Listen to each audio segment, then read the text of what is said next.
Hello, creative writing class. This is Rose Tobus. I thought it was about time that I made a podcast to just touch base with you in person, so to speak, and welcome you officially to the course.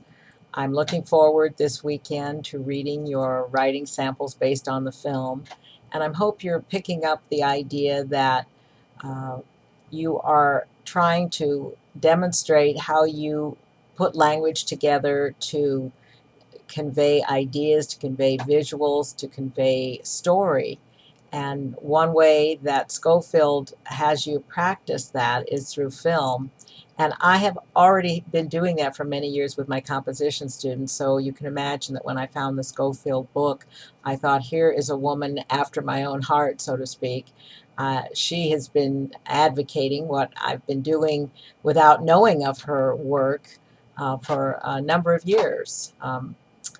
So I felt like I was on the same wavelength with her, and therefore I chose the Scene book. I discovered it, I think, a couple of semesters back, and my students in face-to-face classes really like working through that book. It has so many different activities that we could easily spend much more than a semester really fully exploring them and giving budding writers a chance to really practice. So I hope, because it was a fairly economical book, that you might keep it. And if you're a highly motivated writer, you would practice using her techniques with any other kind of films or visuals that you have. So I'm really looking forward to reading those samples and hope that you'll take more care with the technical side of your work. This is an English 221 class, and the college and our deans and provosts and the people who tell us what to do, so to speak. I think that's the second time I've used that expression. I would edit it out if I were writing this, but the people who direct us want to make this class somewhat rigorous, and that's why in your first papers I marked the zebra samples up so dramatically. You still earned all the credit, but I just want you to take more care with the presentation. And I'm going to be looking at your writing presentation and giving you that kind of marked up feedback, because that will help you get published. If your writing ideas are good, but the polish, the technical polish isn't there, you don't have a chance to be published very often. There are so many people who can write with great ideas and technical polish. I mean, it's, even though it seems like there aren't a lot of writers in the world, there are writing programs all over the country, there are a lot of people trying to write, trying to be artists of all kinds.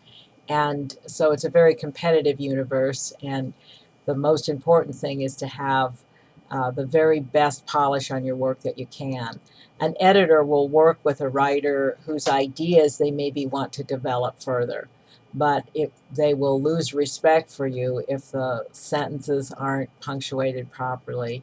And there is flexibility in creative writing. I've been working with my face-to-face composition classes in the last couple weeks, actually making comments about how, well, in creative writing, you could put a comma here to emphasize this phrase or this thought.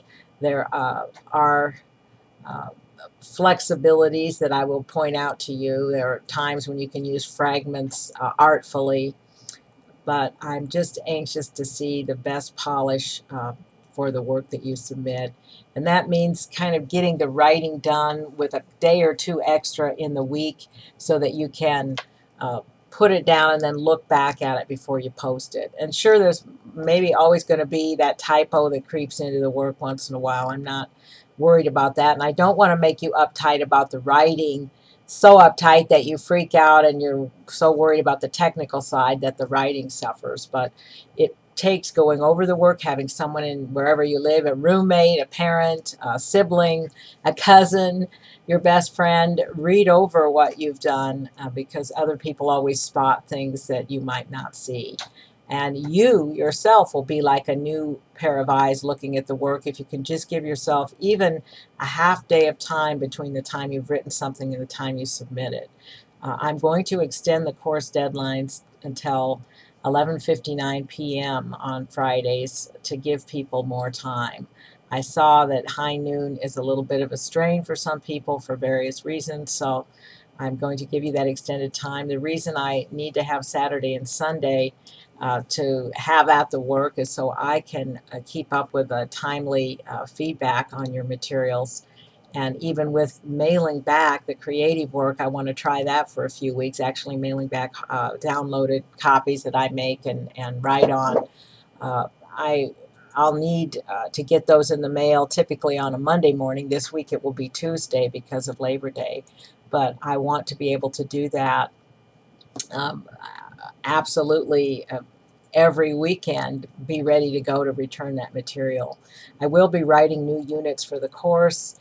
It was really hard for me to try to post far in advance this first run through of the course in an online format because I wanted to see how you write, and so I'll really be thinking deeply as I read your work for this week what directions I should go as we go forward. We will be doing some very, I think, creative work next week out of the Scene book where they ask you to develop ideas based on news stories. There's some little projects that I think you'll find intriguing in this coming week's work, and I hope to, at the end of the weekend, certainly by Tuesday morning, to have another unit, at least maybe 2 units posted for weeks 4 and 5 of the course. So that's my husband, by the way, quietly working in the background. I'm in my study room at home. Oh, he waved. Uh, and I know I've talked too long, but I just had to sort of do it. I had to talk to you and tell you what I'm feeling, and these would be the same kind of remarks that I'd be making to you if I were in front of you in a regular classroom. What I do miss and what I know I will miss this semester is the opportunity to read aloud to you and to have you read some of the selections, your own and professionally written selections, aloud in the classroom. There's so much that can be learned from that, but I'm going to try to do a little of it.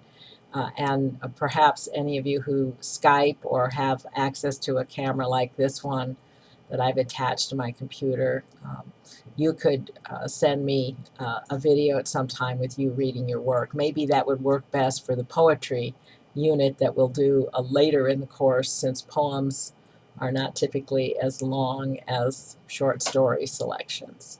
So if anyone has any ideas you'd want to share about that, how we could do that, why I'm open to hearing them. I truly think the college should supply everyone with a little camera for their computers, and maybe a lot of you have them, I don't know, and then we could do more face-to-face kinds of sharing.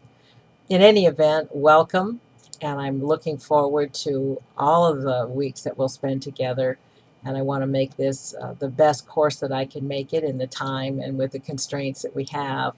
We have some great materials to work with that should, I hope, open up your creativity and allow you to produce material that you never even maybe knew you had in you. So you never know what can happen when you're asked to write, when you're sort of assigned to do these creative pieces. Some pretty amazing things can happen. I know I felt that way in my work in creative writing. Well, that's all I have for now. It's a beautiful, hot Saturday afternoon. We have a big family reunion this weekend and many events to go to, but in the interstitial time between these various activities, I'm reading papers and trying to get my homework done. That's the way you have to do it when you teach as many English classes as I do. All right, well, good luck, creative writers, and as always, you have my home and work phone, and you can leave a voicemail for me at any time, and that's truly the fastest and best way to reach me, and I will get back to you as soon as I'm able to do so. Have a nice day. I'll talk to you again soon. Bye-bye.